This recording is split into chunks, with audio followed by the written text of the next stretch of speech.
authority, just so we know a little bit more about who we've got on the call. And you'll see that Tilda has just started recording. So this session is part of a wider series under the Great Plates Partnership. And we would love to record to circulate the learning and discussion for those of our colleagues who couldn't come today. So I've mentioned the Great Plates Partnership. Let me tell you a tiny bit more about that before we begin. So the partnership is a collaboration between School Food Matters and the Mayor of London, working together to support London's primary schools and local authorities to get outstanding food on every plate. And the idea behind this collaboration is that it can add leverage to the Mayor's offer of universal primary free school meals in the capital. There's going to be a series of webinars, of which this one is number 3 in a series of 5. There'll be some resources for schools all focused around procurement, resources for local authorities, training for school leaders, school business managers, governors and heads, and a number of sessions where you can obtain free advice. So don't panic, I'll give you all the key dates and upcoming events right at the end of today's presentation. So I've introduced the partnership. I should introduce School Food Matters as well. So School Food Matters, we believe that food at school can unlock a happier, healthier and more sustainable future for every child. And we're here today to talk about procurement. So we work in thousands of schools up and down the country, many of which are in London. And we see procurement as a key issue that comes up again and again and plays a really central role in underpinning the quality of meal that's on offer for every child at school. So it's not the whole deal, but it's a really big part of what we would term a whole school approach to food. And I'm going to come back to that idea in due course. We're lucky enough today to be joined by Rachel O'Grady from Riva. She is our technical specialist for the day and will be presenting most of the rest of today's webinar. I'm going to hand over to you, Rachel, so you can introduce yourself. Great, thanks, Eve. Well, good afternoon, everyone. Thanks very much for giving us a bit of your time today. I'm Rachel, founder and director of consultancy at Riva Partnership. I've been a catering consultant working almost exclusively with schools for over 16 years now. And in the little spare time that I have, I am a marathon runner. So food, diet, nutrition is very close to my heart, both professionally and personally. So looking forward to today's session. Thank you, Rachel. We're so pleased to have you with us. So today we have 3 broad sections. We're going to talk about practical tools for effective contract monitoring. We're going to then move on to talking about building that strong relationship with your caterer, and then finish up with understanding your contract position and tackling problems confidently. So I wanted to give you a note on how to use this webinar most effectively. We've got a mini Q&A after each of these 3 sections. So if you could hold on to your questions as they arise and feed them in then, that would be fab. Each of those will be about 5 minutes. You're also really welcome to put any questions that come up in the chat. We'll watch out for those and feed them back into Rachel. Then at the end of today's session, we have a 30-minute Q&A, which will be with us, with Rachel, and we're also going to be joined by Brad Pearce, the former chair of LASA, who'll be representing the catering side of things. So what we're hoping in that final section is that if you have particular questions that are potentially really specific to your school, or if you've come today with one thing that you absolutely must know by the end, that would be a great space to feed them in and to hold a kind of broader discussion about some of the topics that we're covering off today. Okay, and if I can show you where we hope we'll get you to by the end of today's session, we want you to know more about practical tools for effective contract and performance monitoring, some key strategies for maintaining that strong, transparent relationship with your caterer. And we want you to leave feeling that you know at least how you could understand your contract position and feeling a bit more confident to tackle any problems that might arise. Okay, what's really useful for us to know before we set off is which topic you might be most interested in learning more about today. So my colleague Emily is going to pop a quick poll into the chat. If I can ask you to move across and fill that in for us.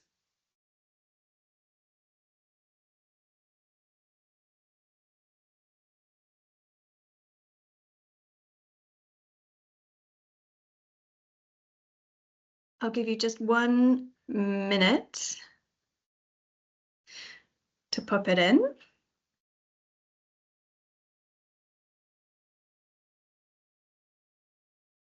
Because we have so much content to cover, it's really useful for us to know where we should focus most. Okay, just 2 more seconds on that. Thank you to those who filled it in. So, Rachel, for your benefit, it looks like the majority of people are interested in practical tools for effective contract and performance monitoring. This is good news because a lot of our content today focuses on that. We've also got 3 people who are interested in strategies for maintaining that relationship with their caterer, and someone who's interested in having that clearer understanding of their contract position. Okay, thank you to those of you who filled that in. So, just before we carry on, or just before I hand over to Rachel, I'm pretty sure that I'm preaching to the choir here if you've turned up on a rainy Thursday to talk about school food procurement. But we thought before we set off, it's a good idea just to remind ourselves of the real health opportunity that school food can present when it's done well, and getting procurement right is obviously a key part of that. So we know that there's a solid evidence base that better school food can increase attainment, attendance, children's health and well-being, start to build up that variety in diet that we know leads to better health outcomes, both in the immediate and longer term for children. We also know that all this good stuff is happening within London as well. So there's evidence from an evaluation of the Mayor's offer that it's changing children's overall experience of school, it's improving their mental well-being, their ability to concentrate and focus in school, and to eat a more varied diet both at home and at school. And I don't think that'll be a huge surprise to any of the people here. What we're going to try to do with this series of webinars, resources, and sessions is to put procurement more in the round when it comes to securing excellent food at school. So what we want you to bear in mind is that procurement is a single part of what we call the whole school approach to food. Now, this is the approach that's taken by the UK government and the World Health Authority that recognises that school food is part of a complex system, and that each school has a number of different actors and factors that you need to influence to secure good nutrition for children across the day. So some of the other seminars that we'll run will focus on leadership, equity and dignity, thinking about access, sustainability, engaging with different parts of your school community to understand what they want from school food. And I would really encourage you, if you didn't attend the previous webinars that have run as part of this series, to go on to the Great Plates Partnership website and have a look at some of the recordings and resources that are going to come out of that too. Okay, I'm aware of time. So Rachel, I'm going to pass back to you to start the first segment of today's webinar. Thanks very much, Eve. So we are going to start today with what sounds like one of the most popular topics, practical tools for effective contracts and performance monitoring. Before my very first slide, we have a poll for you, which Eve, I believe you can introduce. Do you have the questions there? I think that's going back in the chat. It is, yeah. Tell us quickly before we get going what your current monitoring and catering, current monitoring situation is. We know that everybody's starting from different points, so that's helpful for us to know.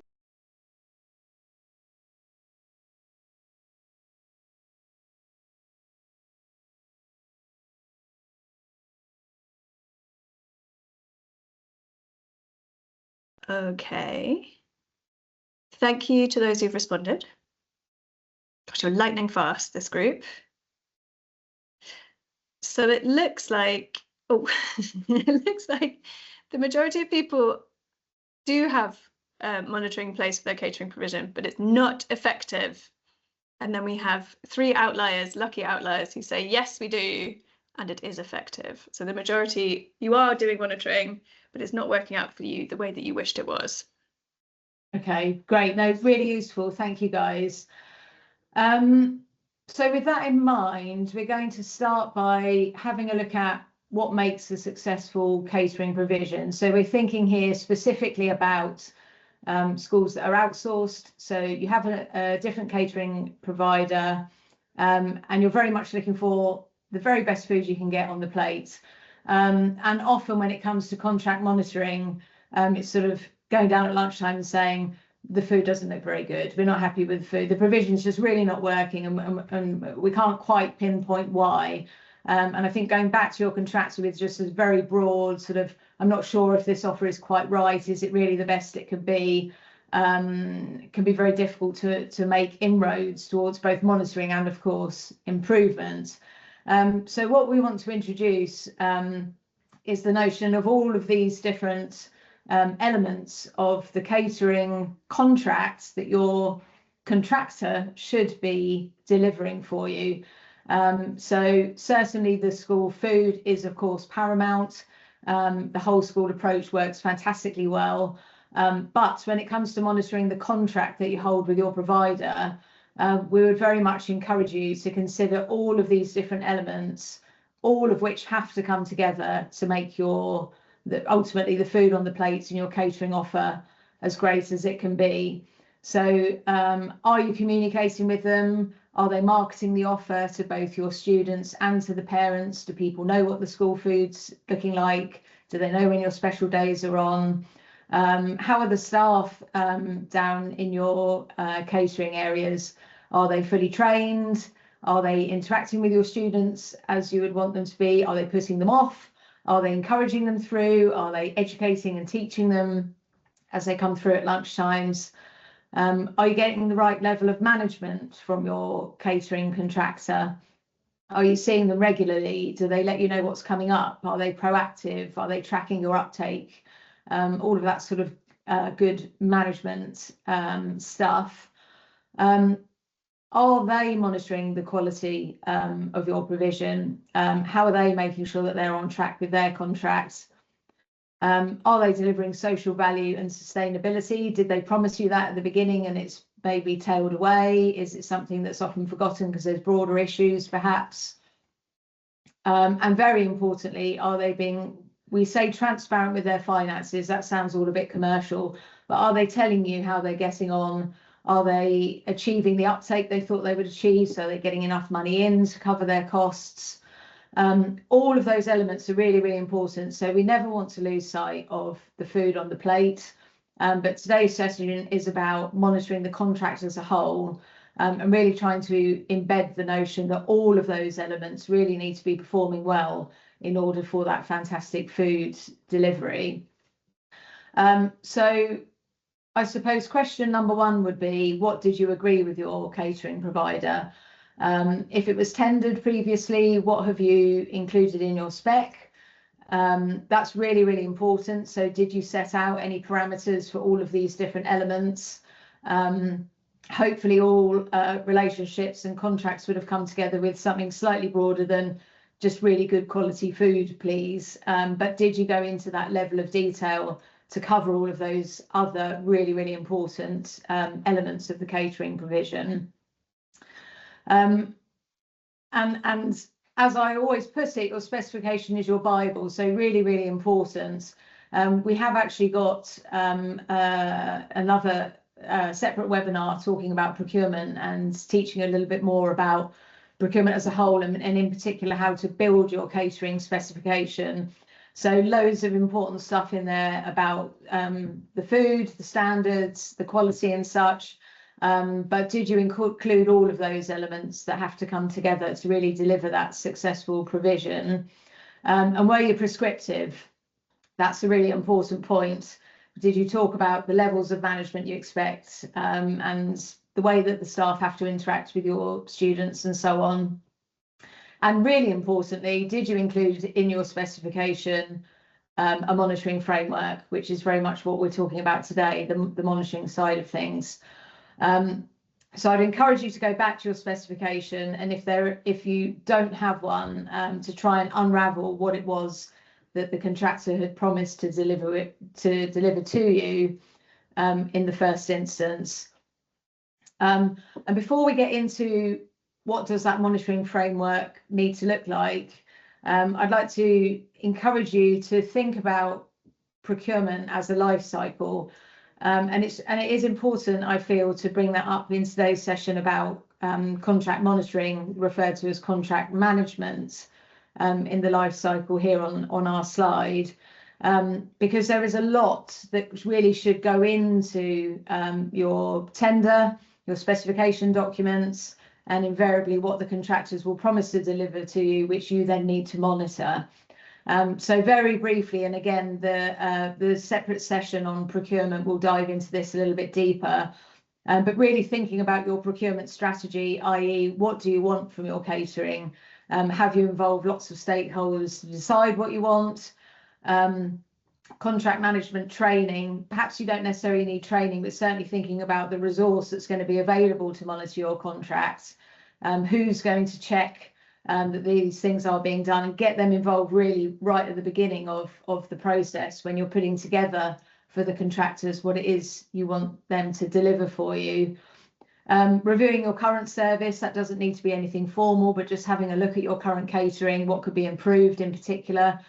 You're then ready to tender, and you can put all of that really important stuff in your spec, and most importantly, that will then lead you around to a much more efficient contract management position.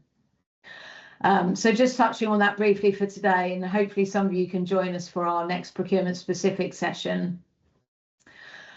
Okay, so we're going to talk next about developing some key performance indicators that would ideally go into your specification at tender management stage, and will then flow through to your contract management. But whether or not they're in your formal document, let's have a bit of a closer look at key performance indicators, KPIs. Please forgive a slightly busy slide here, and we try to put as much information as we could onto the slides, with a view that hopefully you'll save as, put them in a folder somewhere, and perhaps come back to them at a later date and they'll be useful. So what we're trying to demonstrate here is the notion, the old adage of what gets measured gets done. So when we're putting our key performance indicators together, being mindful that if something's under the spotlight, it will take a priority, which is a good thing. So spotlighting in this example, queuing times, food waste, uptake, and the actual cost of the catering service. And what we want to really encourage you to do is to put your KPIs together. So what you're going to measure, pulling that together in a really specific way. So rather than tasking your provider with just a quick queue time, please, we must get our students back to lessons and can't take too long. Be specific. In this example, queue times are less than 8 minutes, and that will then drive the behaviour. So we're measuring queue times, and that will drive what your contractor will then focus on. So the requirements will become clear. However, we do want to make sure that we are mindful of how KPIs can drive undesired outcomes. And please forgive me, because the slide that's popping up doesn't seem to have all of the information that I can see is on there, but not to worry, we can talk it through. So what we want to be really mindful of is tasking our provider with perhaps reducing queue times. Perhaps we're going to task them with getting everyone through in 8 minutes. What we don't want them to do is then rush the pupils through. That can become the undesired outcome. If we want them to reduce food waste, they may then start underproducing, and suddenly they're running out of food. We may ask them to increase the sales, increase the uptake, try and get some more pupils through.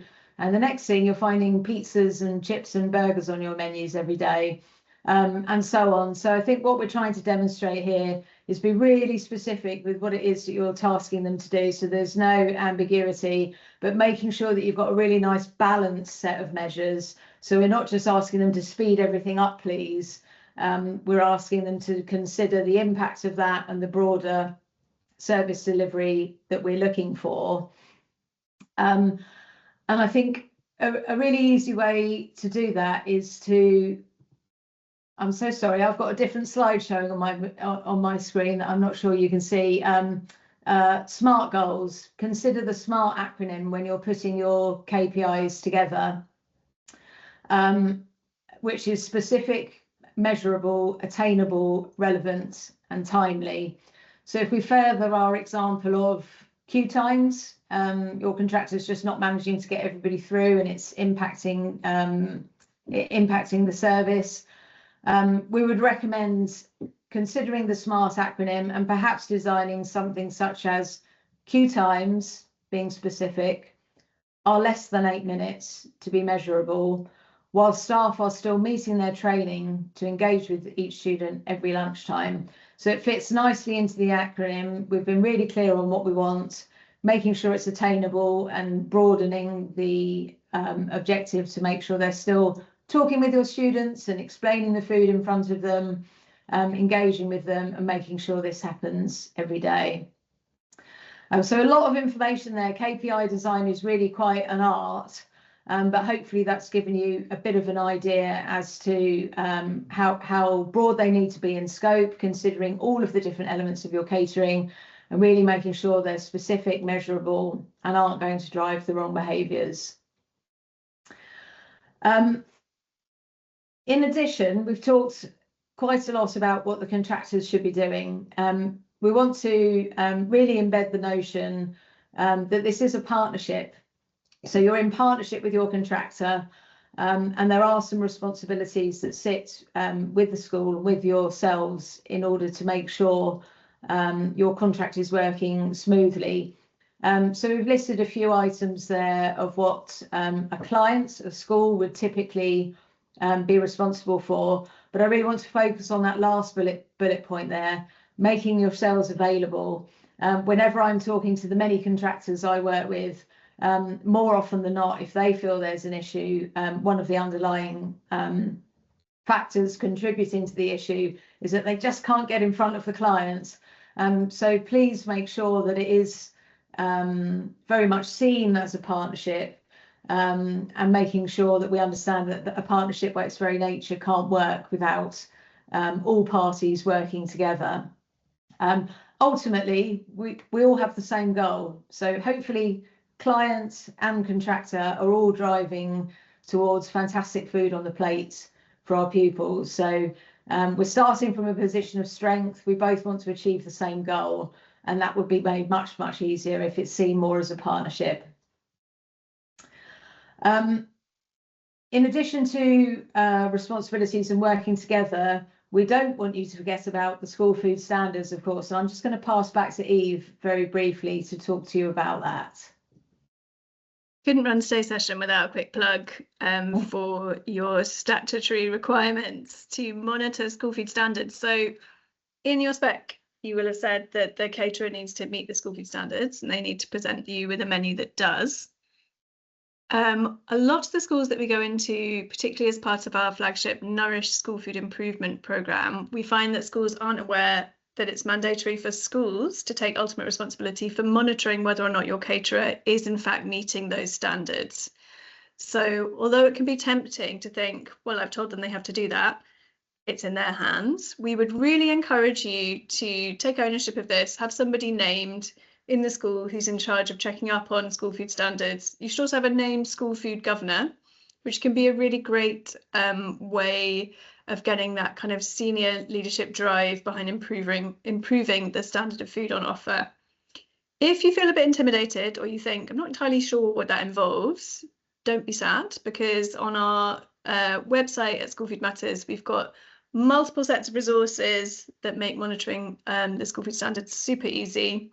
We'll also be running training sessions for senior leaders and governors, partly on this very topic later on in the year, and we'll share some dates with you when those have been set. Oh, thank you, Emily. I can see that Emily has put in the chat the link that you need to go and see what resources we have there for monitoring school food standards. Great, thank you, Eve. And I think just to add to that, your contractor can probably help you with that, explain the menus, explain the rationale behind the menus they've put together, how they feel they meet the school food standards, and assist you in understanding their approach to it. And again, I think that all comes back to working in partnership together. Very lastly, to cover off section 1, We've got just a little checklist for you here as a reminder of the topics that that we've gone through, and I'm mindful that we've whizzed through them and we're coming up to our first Q&A session. So please do have a think about any questions and start popping those in the chat, or pop your hand up if you do have a query.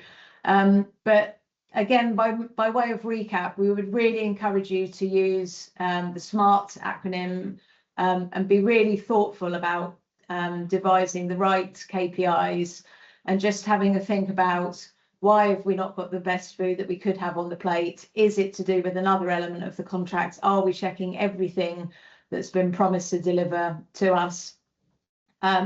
Making sure, as we've said, that those KPIs are driving the appropriate behaviour.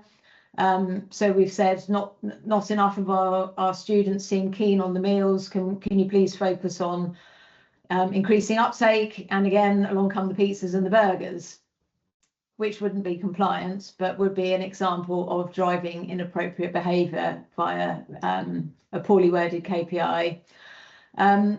Making sure they're easy to interpret. So nothing too woolly, nothing along the lines of, can we just have a good service, please? We'll score you out of 10. Making sure that they are relationship focused and mutually beneficial. So hopefully, if you were to follow those 5 key points, you would have a starting point of a framework by which you can start to monitor your contract perhaps a little more effectively. So on to our first Q&A session for today. Did anybody have any questions for me? Eve, you have your hand up. I can only see you, so please let me know if anybody else has a hand up. Eve, yes, so we go to you first. Jump the queue there. I'm curious because I know that from the poll we did at the start, I know that plenty of people on this call will already have monitoring arrangements in place, but they're ones that are just not working. And I wondered if anyone felt brave enough to say why that is, so that we can potentially draw on Rachel's expertise to see if we can fix that.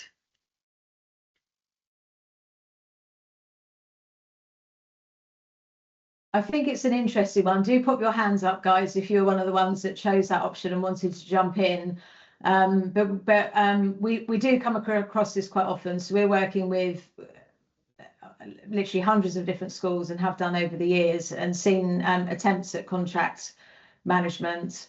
And it won't be working because the monitoring system is not effective, which sounds an obvious answer. But I would suggest that the KPIs and the checklists you're going through aren't fit for purpose.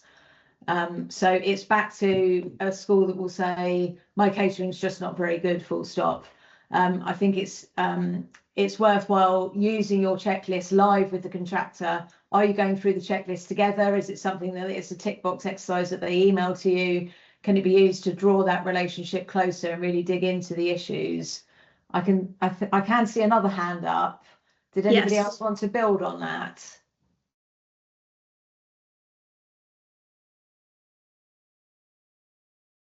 Tilda, I think that the person with their hand up is muted by the meeting. Are you able to unmute them? Yeah, you should be able to speak now, if that works. Oh. I think maybe if you unmute yourself. Yeah, oh. Thank you. Hello, Yay. Thank you. Hello. Hi. Hello. I wasn't one of the ones that said ours wasn't working, because actually we're really pleased with our caterer, but it was just more from the KPIs point of view about the time of monitoring, and I'm not always out there at lunch times to see the service, and it's sometimes really difficult when you're doing that at a later stage with the caterer. It's always hard. They'll say they're doing it, and it's how easy it is to keep on top of them KPIs, I think, is what I find hardest. Yeah, I understand. We're moving into session 2 in just a minute, which is about maintaining relationships. And one of the things we want to encourage is regular meetings. So again, it sounds very obvious, it's a small thing, but it can really help. So we encourage all of the contractors we work with to diarise monthly meetings with their schools from the beginning of term. So whilst it's great to go through the KPIs in your food service area, ideally we would very much encourage you, even if it's on Teams, the wonder of technology and being able to be very, very busy, but perhaps just jump on for 15 minutes. Yeah. I think completing them with the contractor is quite a big part of it, so they're not marking their own homework. Yeah. So I think if you had 12 or 11, might not want to meet them in August, hopefully on holiday somewhere nice. But if you had monthly meetings for all of the term time, the KPIs we design are very simple, just on an Excel spreadsheet, possibly with one tab per month or certainly a column per month. Make it really simple and something that you can just bring up onto the screen if you are meeting remotely. But I think getting it done is more important, even if it has to be done remotely, and you can then track your progress column by column as it goes. But otherwise, as you say, they'll say they've done something, but you can't find the evidence. But if the KPIs are designed well, it shouldn't be something that you're looking for a document to confirm that has been done. I think auditing of the service is something quite different, and that's something that the caterer can do. So are they meeting health and safety and food standards and all of that other good stuff, and fridge temperatures and all of that they can do behind the scenes and just let you know that they've passed a compliance audit. But the KPIs we're talking about is really more focused on, is the contract working? You know, is the marketing any good? Did anybody know that there was a special day on today? You would be able to perhaps recall incidences like that without having to sort of dig around for too many bits and bobs. And I think just lastly on that, I'm quite a big fan, controversially, of KPIs flexing and stretching when they need to. I think there's an obvious benefit to keeping them the same every month, and the majority of them would do. But I don't see any harm in adding a few bits on, or taking, if something's consistently working, perhaps it's just moves down to a one-line item, or perhaps if a new issue arises, it could be pops onto the KPI list, just so you've got that regular monthly check to see if improvements being made. Is that helpful at all? Yep, that is. Thank you. I can see that Stephanie, you have your hand up too. Yeah, I do. Hi, Stephanie. Hi, Rachel. You've touched on it briefly there, but can you retrofit KPIs if they've been written into the original spec, the original contract? And if there is a school here that's part of a big group contract, could you do single site KPIs? Is that allowed, or is that outside the contract? So I think, again, it all depends on what was originally agreed, and there's always going to be a sticking point. A lot of contracts, unfortunately, don't have any KPIs in them. But if we were designing them fresh, certainly for either a MAT or even an informal cluster coming together of schools that aren't formally aligned, we're a big fan of school level KPIs and then contract level KPIs. I'll use the example of a MAT because it's just a slightly cleaner example, but it does work in terms of clusters of schools, so long as somebody is assigned sort of head of the cluster. I think school level KPIs are a bit more, the chips ran out on the Friday. Let's talk about production planning and food waiting to the end of food being available to the end of the service. And I think trust level or cluster level KPIs would be slightly more strategic. So are we forward thinking? Are we getting our marketing materials in advance? Is the management of the contract working? Do we see our manager? How often are they looking at the bigger picture? That kind of thing. So your question was about retrofitting. Hopefully I've answered the second bit about potentially two-tiered KPIs if you are in a broader contract. Retrofitting is always going to be tricky because the contractors will stamp their feet and say, we did or we didn't sign up to this or that. And again, I think that's all part of trying to build that relationship and that partnership, and always coming back to, we're on the same side here. All we want is to just deliver a fantastic contract for our students. I hope that's helpful. It's more carrot and less stick then in that case, if we can't wheel the contract. I'm a big fan of the carrots. We're going to talk about carrots and sticks a little bit later. But yes, absolutely. I mean, the KPIs shouldn't, in my view, be designed to nitpick and fault find and beat with the proverbial stick. Absolutely not. I think there's benefits for everybody in a contract that works, and I think you should try and design as many benefits into successful KPI results as you should penalties. and we'll expand on that a little bit, in a few slides' time. If there aren't any more pressing questions, I might move on to sections 2 and 3. 2 and 3 are much briefer, so we'll have another Q&A session in just a few minutes' time. Thank you so much, Rachel. I just wanted to let you know that we're missing out on seeing your face. If you wanted to turn your camera back on. Oh, I hadn't. All I can see is one person. You see. I don't mean how to odd. I don't mean to discombobulate you. It's not the end of the world if it won't happen. Here I am. Hooray, you're I'm back. still here. It's not Thank AI you. me. It's actually me. Thank you, Eve. Sorry, I hadn't noticed that. Okay, so strategies for maintaining strong, transparent relationships with your caterer. We could probably do a whole day session on this, but in the interest of time, what we've put together is just a very, very simple top level framework for you guys to keep in mind when you are both developing and maintaining your relationship with your contractor. So when, what, how, and why. In order to form a relationship, and it is a relationship with them, communication is absolutely paramount. So working in partnership can't work without that communication piece. So we've touched on this already. Book your monthly meetings in and make sure you attend them if you can, because there's nothing worse than demanding a partnership and then sort of not upholding your end, if I may say. Really focusing on the what. So what was in your specification, what was agreed that would be delivered, that's ultimately going to result in a great food offer, and then translating them into your KPIs. Possibly taking feedback from a broader spectrum of your stakeholder base as well. So I don't want anybody on the call today to feel a bit overwhelmed that, oh my goodness, all of this is sitting with me, and how do I know what to score and how to speak with them, and how do I know what's good and what's not so good? I think broader feedback is also useful in tandem with a formal KPI system. So again, do the contractors run regular feedback session with your students? Do they regularly reach out to your parents? What are the staff at your school saying? So on and so forth. So perhaps broadening it out a little more than just one person filling in one KPI sheet every week. And the why, again, to really drum the message home, the why is that we are working together for the common goal. So there's all sorts there that could be fleshed out. But I think when we're talking about maintaining and developing really good relationships, it is really as simple as meet them regularly, both parties being really, really clear on what should be being delivered, both parties being really, really clear on how you're going to measure that that's being delivered, and focusing on that partnership piece. And I think we did have a poll.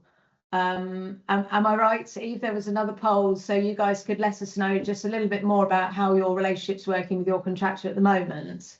That is 100% right. Thank you, Rachel, and thank you, Emily, for posting that in the chat.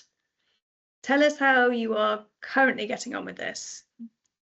So this is something that in our work with schools we hear quite a lot about, and it's less usual for us to hear that there is a strong partnership between the school and the caterer. What we often find is a mismatch in terms of expectations or in ways of working, and sometimes communication between the kitchen and head office at the school are getting knocked out of joint.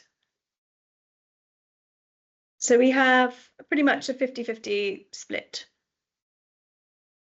for people working well in partnership, and for people being like, I would describe it as meh.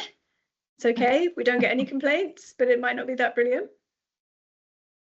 I think you've hit on an interesting notion there, Eve. We're not getting any complaints, so perhaps everything's good. And I would very much encourage you to try and move away from that very sort of transactional, well, lots of people's are going through, the uptake looks good, and we're not getting any complaints, so I assume everything's fine, because that's probably the easiest way to just let things tick along, and potentially miss out on a lot that perhaps was promised you, by your contractor, and certainly a lot that might be in your specification. And it's the easiest way to let the contractor say that you're happy with them just coasting. So that can be furthered by perhaps suggesting that you're missing out on their very best work. I think for those that have said the relationship's perhaps not so good, I would encourage you to think about just these four very simple points. Could you easily improve your relationship by meeting more regularly, going back to, are we both on the same page for what should be being delivered? Are we both agreed on whether it is being delivered or not, and how are we measuring that? And again, let's all work in the same direction. So there are a lot of schools that will say we're incredibly busy, and because it's not broken, we're just going to keep letting it run. But if you could just put a simple framework and a very simple measurement system in place that didn't take a lot of time, it could have some really transformational results. One thing that we haven't touched too much on yet is your relationship with your actual kitchen team. So whilst we're talking about improving your relationship with your contractor, a typical contract would TUPE staff in from your previous provider or perhaps from in-house, and assign you what they would call an area manager or an operations manager. So your relationship with the contractor would be with one person that's in charge of managing your contract, but they probably only visit you once or twice a month, which is typical from what we see. So what's also really important is making sure you do have a relationship with your actual hardworking people on the ground that are cooking and delivering your food to your students each day. So this slide just really wants to encourage you to embrace your kitchen team. We've put a few ideas there as to how you can do that. I just wanted to focus in particular though on the last bullet point, which is we said agree parameters with your contractor. What does that mean? We just need to be a little bit sensitive when we're building relationships directly with our kitchen teams to the fact that they're not your staff. They are actually employed by your caterer, and it's your caterer's job to pay them, of course, but also to train them and get them to deliver the service in the way they want it. So I would just caveat this slide ever so slightly with making sure that the poor kitchen team don't feel pushed and pulled in two different directions. And I would be mindful of sometimes we do get schools saying, you know, the cook's knocking on the head teacher's door every day with a problem or with a question. And we do need to just agree those parameters, how much of the school going to absolutely support the catering team, but without sort of overriding the management piece that should really come from your contractor. But they're such important people, and I think schools that are lucky enough to have a really engaged kitchen team will always benefit greatly from that, I think. And I've seen numerous examples of I'll say ladies, it may be gents as well, but ladies in the kitchen in particular that have worked there for 30 years and know every pupil's name and will be proactive and go to the business manager or the head and say, you know, I've just noticed that there might be an issue here. This, you know, this little one's not eating quite so much, or I haven't seen for a while. So those sorts of relationships, absolutely. But it's just finding that fine line between embracing them and actually moving over to managing them. Are there any questions on the relationship side of things when we're talking about improving our contracted position? Eve?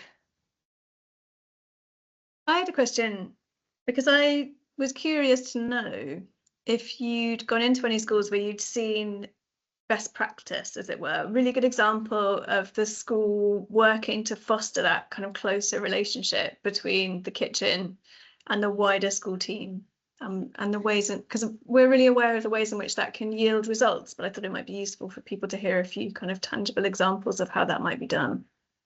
Yes, absolutely. I think the schools where it works well will see the catering team very much as part of the school family. So including them in what's going on in the school, working closely with them, even in that formal capacity, will be really helpful. So the schools that will give them enough notice for inset days, allow them to maybe sit with the teachers for a cup of tea after they've cooked for them on the inset day. I've seen happen works really well. Keeping them in the loop with newsletters and what's coming up. I've seen numerous three cheers for the chef, you know, particularly after a Christmas meal or something like that. I think it's really just treating them and nurturing them as you would your own school staff, and making them feel part of the furniture. And it can make a difference. I've got a large trust I'm working with that I happen to be working with on a cleaning project. I spoke to 6 or 7 different head teachers, and all of them, without exception, said, we wish our cleaning staff cared as much as our catering staff do. And we then went into a piece of work of what is it that we're getting from the catering staff and why are they behaving in that way? And obviously they're 2 different bodies of staff, and the cleaners are outside of hours and don't have the pupil interaction and so on. But it really did shine quite a good spotlight on the great job that they had done in welcoming the kitchen staff really into the school, and how they reacted to that with care, with the care of the pupils. Absolutely. And we've seen some lovely things like kitchen staff being included in kind of prize giving at summer. Oh, I'm not sure if Eve might have just frozen there for a minute. Tilda, are you able to see if anybody else has a hand up or a question in the chat? Yeah, I'll just have a look. I think she has frozen. Oh, hello, Eve. I think you just froze for a second there. I suppose I was about to tie it into the idea of kind of the centrality of food to the school day. So if we're saying that it's a core part of being at school, what you eat at school, and that moment to socialise and explore new food, then that makes your kitchen team quite a key part of your staff team, quite a key part of your mission. Absolutely, and I think they get sort of extra motivation from realising that they are part of the child's education. So they're not a teacher, but they do have a huge scope of opportunity to really introduce food in a healthy and positive way to the little ones. And I think, you know, sharing the curriculum where relevant, you know, are you learning about something in particular, then you can have a special food day that's linked to your curriculum and not just to the sort of standard typical special days that catering teams put on. And all of those sort of things will really help them understand and react positively to them being an integral part of the school. Thank you, Rachel. Yeah, lots of scope there, I'm very mindful of time, so I think we'll move on to section 3, because we only have 5 or 10 minutes left before we go on to our broader Q&A piece. So understanding your contract position and how to tackle problems confidently. So 2 parts there really.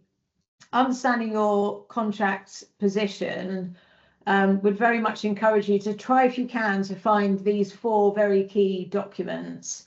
Number 4 being the actual contract itself, which can often be a little bit sort of above even my head, if I'm being completely honest, with lots of legal terms and parameters that you signed up to. I would say the key document number 1 in understanding your position is that specification document. So I'm assuming that all of you have a contractor off the back of a tender process, be it a short quotation process or a full sort of consultant-led above threshold tender, but there should be a specification somewhere that will tell you in black and white, excuse me, what the parameters of your catering provision are. That again must all come together to be able to deliver that great food from your contractor. You should have a tender response, I'll call it, or even a response to a request for quotation from your catering provider, and hopefully it's reasonably robust, but trying to demonstrate that the specification should say this is what we want, please, and the response to that from your contractor will say this is what we're going to deliver against that specification, this is how we're going to deliver it. So those 2 documents I think would be place number 1 to go and make a cup of tea and find the hobnobs and sit down and have a really good read through those, because if they're good documents, they should really give you a lot of information about what you should expect. And again, in our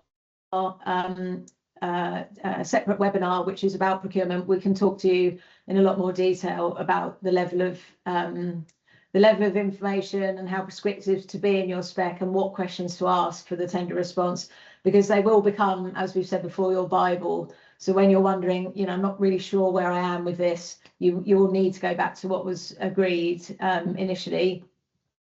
The budget, of course, so the budget should tell you how many pupils your contractor thinks they can serve, which is really just a numerical measure of how successful they think they're going to be.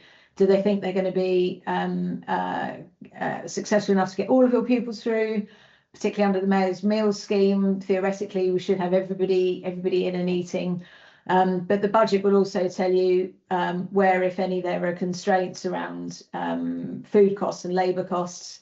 And if the contractor's doing their job properly, they should be reporting to you on how they're actually performing in reality against that budget.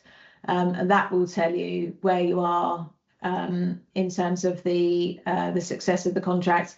A lot of people get a bit put off going into the sort of detail of the numbers.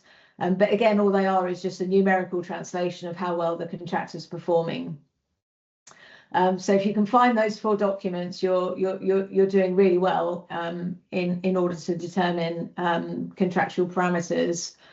And I wanted to further that a little bit by just talking a bit more about a negative subject, unfortunately, but an important one. Why might your contracts be failing? So this 3rd session is talking about your contract position, but also how to tackle your problems confidently. And I think really what you need to do in the very first instance is unravel the problem before you can start to tackle it confidently. And what I mean there is trying to work out why the issue is there. So if the food quality has just suddenly gone downhill, why is that? Could be for many reasons. It could be a supplier issue, but it could be that a new member of staff hasn't been trained. It could be that the manager hasn't been in for 6 months and everybody's sort of lost their way slightly. It could be that food prices have gone up and your contractor hasn't felt able to come down and talk to you about that. And so they've made a snap decision to just buy a different product, which is of a different quality. So I think it is all about digging into why have we got that problem. So rather than going to your contractor and saying quality of food's no good, it's a problem, I think it's digging that little bit deeper. And as hopefully we've demonstrated right from the beginning, all of those different elements of your catering provision, all of them need to come together to make a good service. But equally, it could be a couple of them that are failing to deliver a bad service. So to the example, why is the quality bad? It might not be just because they've changed the product. It could be for many of the other elements failing. So I would encourage you to have a look at the numbers, because that will often paint a bit of a picture, and hopefully they're transparent enough and put them to you in a simple enough way that you can interpret the numbers. But very simply, seeing that uptake's dropped will indicate one sort of issue. Seeing that costs are really overrunning might indicate another sort of issue, and all of that could be driving perhaps a quality issue. So numbers are important. A week spec and a week contract, maybe nobody knows really what we're supposed to be doing. We're just sort of muddling together to try and get some good food out. Hopefully that isn't the case, but if there is a week spec and contract, that's going to be a bit of a problem when you start trying to hold them to account. That's similar to point 3, lack of understanding or unrealistic expectations. Is everybody very clear in terms of what should be delivered? Are your expectations perhaps a little high, or theirs perhaps a little low? Lack of ownership and partnership. We've talked about partnership quite a lot today. But again, if you're not meeting them, you're not talking with them, and we're not thrashing these things out, it's a great and easy road to go down towards contract failure. And closing out with just the piece on measurements. So hopefully we've given you some even top level ideas today as to the areas that you should be measuring. But if they are unclear or unfair, that will drive problems. And very lastly, the carrot and the stick. It always gets a slide in there somewhere. So we talked a little bit about why contracts might fail, but we need to always come back to the notion that we are in this together with the contractor. We both want the same thing. We both want a great service delivery for the pupils.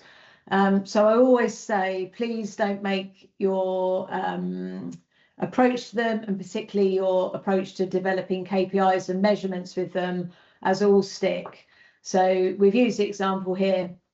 The stick would be, if you don't meet your KPIs for 3 months, we're gonna slap you with a fine. Whereas the carrot would be, if you do meet your KPIs for the last year or the last 3 months, whatever you agree, we'll extend your contract. And I think it's just in human nature that we work harder and strive to achieve something with a prize at the end than we do sort of desperately hoping we're not going to fail and get shouted at. So I would really encourage you to move away from a transactional tick these boxes or else towards a more collaborative partnership with a few more carrots. Let's end on carrots. And that concludes our third session for today. So we do have a Q&A slide popped in here, but we're about to move on to our broader Q&A session. I'm very mindful of time, so I wonder whether I might just jump to a very quick wrap up and then we'll have our Q&A at the end. Is that all right with you, Eve? Go for it, Rachel. Yeah, be bold. Let's be bold. So I know we've talked a lot today about a lot of different things, but I thought it would be easiest for you to take away 6 key things: what, how, who, when and why. Hopefully to give you just a really simple framework of how you could perhaps move your catering service forward after today's session, and hopefully culminate in much better food for your students. So the what: agree your parameters, check your spec in your contracts, discuss them with your contractor, and just agree what it is that you're going to be monitoring. How are you going to do that? Design your KPIs, keep them smart, make sure they are agreed with the contractor, but get that design piece together. Who? So who's going to be marking your KPIs? Who's going to be monitoring your contracts? Who's going to be bringing in your wider stakeholders? You will always need, it's really important to have a key point of contact and somebody who owns this monitoring piece, but you don't have to do it alone. So do think about broader resource and how others within your school community might be able to help you. When agree the meeting frequency, really simple. I would just go to your contractor and say, monthly meetings would be really beneficial for both of us. Can we just agree them for the next 6 months? And why? To deliver great meals for our students. So hopefully what, how, who, when and why would be 5 hopefully simple things for you to make just small inroads into and give you that framework towards delivering better food service for your students. And that concludes our session for today. Eve, I'll pass back to you. Thank you, Rachel. Yeah, so obviously it wouldn't be a webinar unless we had a feedback form. So my colleague Emily is just going to pop that into the chat. I want to encourage you, to fill that in. Because that will tell us a bit more about how we should pitch the rest of the series.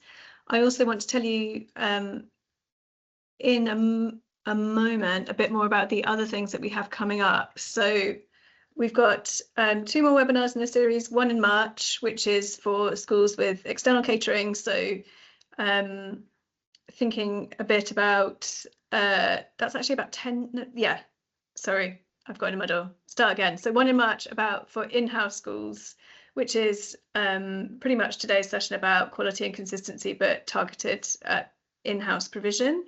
And then one in April, which is looking at more kind of tendering and setting up your external provision. We've also got a series of tailored resources, both for local authorities and primary schools. The Great Plates Partnership is working at both levels. What I would encourage you to take up in particular is one of the free Meet the Consultant clinics that we're running with Rachel. So we'll send out joining information for those after today's session, but that's a chance. If you go away and digest some of the things that we talked about today and you find that you have a much more specific question that you'd like to put to her, you're welcome to come back and enjoy some of her wisdom again. And we'll equally be running online training for governors and school business managers too, that sits alongside this. Ooh, okay, we covered quite a lot in an hour. We've been joined by Brad Pierce. Brad, thank you for jumping on the call. We've got you in to I think to answer any questions that people might have from a caterer's perspective. And I also think it would be fun to let you have potentially the last word today. So I've got a particular question for you.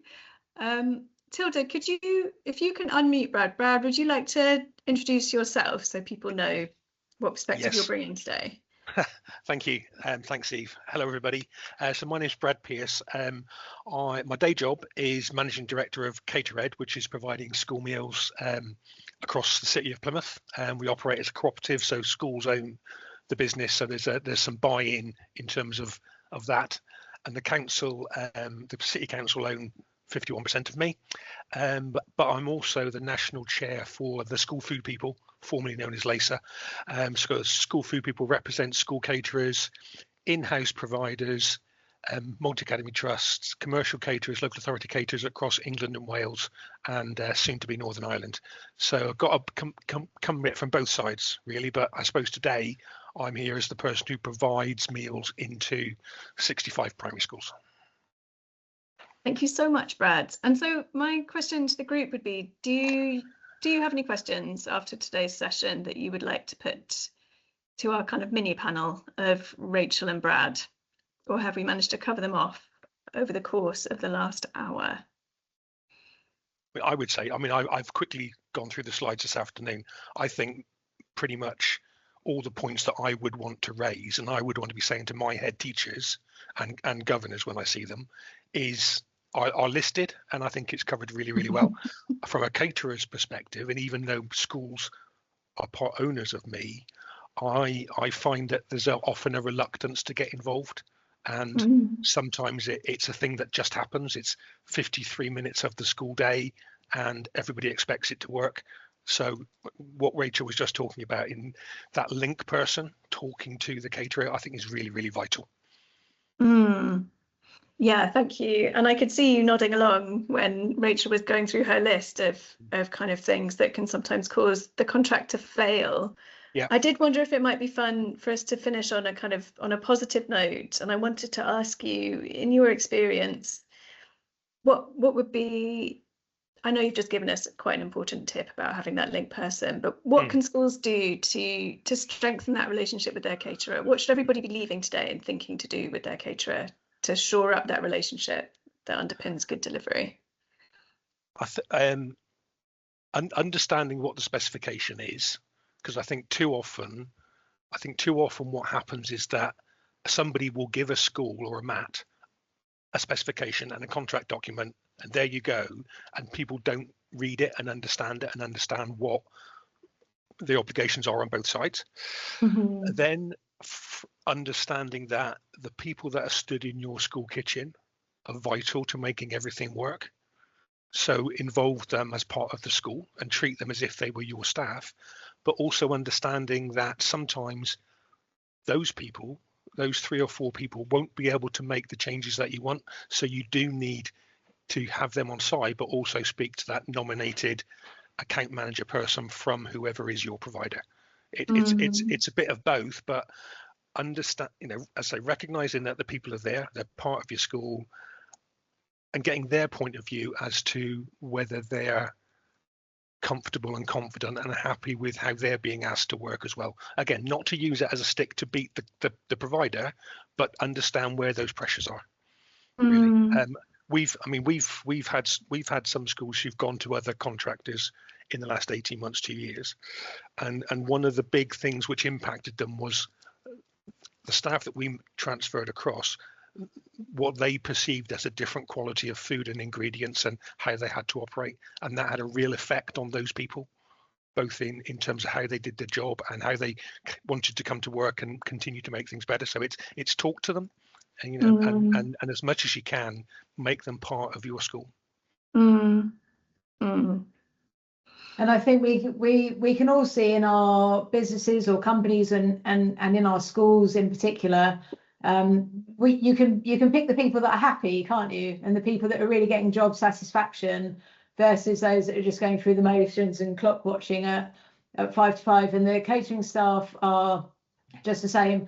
I'm not sure, Brad, whether you had joined when we were talking about fostering relationships with catering teams, and we did just touch on that really sensitive fine line between the school's relationship with the catering staff and the caterer's relationship with their own staff. So it's just making sure that line isn't too blurry, but you know, including them in the newsletter roundup and giving them a 3 cheers after the Christmas dinner, and you know, inviting them to events, all of that sort of thing is great, but just without overstepping ever so slightly into starting to tell them, well, we want you to do this and this, and they're thinking, oh, my boss said something different though.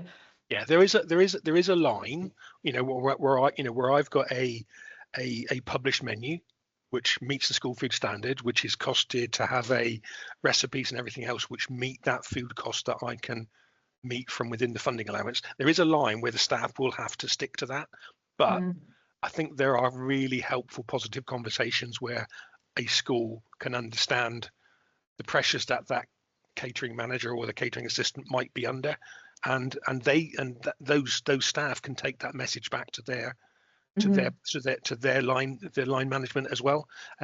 You're right. I mean, I couldn't have any of my 200 staff saying I'll take a new ingredient or I'll take a new product and put it on the menu, because that will completely upset my costings and my allergens and everything else. But there are conversations that can be had rather than it being away from those people.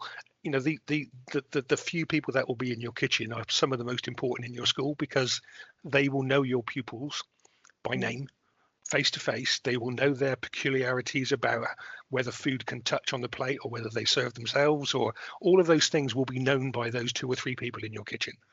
And you know, we should use and nurture all of that experience and what that brings to your school. Thank you so much, Brad. Stephanie, I know that you had your hand up. It's such a quick comment. It's such a quick comment. I just didn't want it to get lost in the chat. But we've just recruited a whole load of schools to contribute to our Nourish event, and they were generally the schools that are really pleased with what's happening. And I noticed that every single one of those schools had their catering staff and teams on their school website. It's such a simple thing, but it includes them into the staff team. And, you know, some of them like to have their photos up. It's just, and if there is resistance there, that starts a conversation, doesn't it?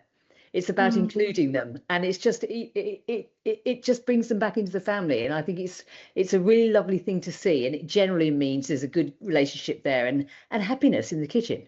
And it makes such a difference if you walk into a school reception and you've got the head teacher's picture and the governors and the school and the kitchen team are there as well, because that then gives confidence to parents and carers that their child knows who their cook is, who their chef is, and actually, you know, that's Mr. or Mrs. this, or maybe it's a first name, but it just brings that all.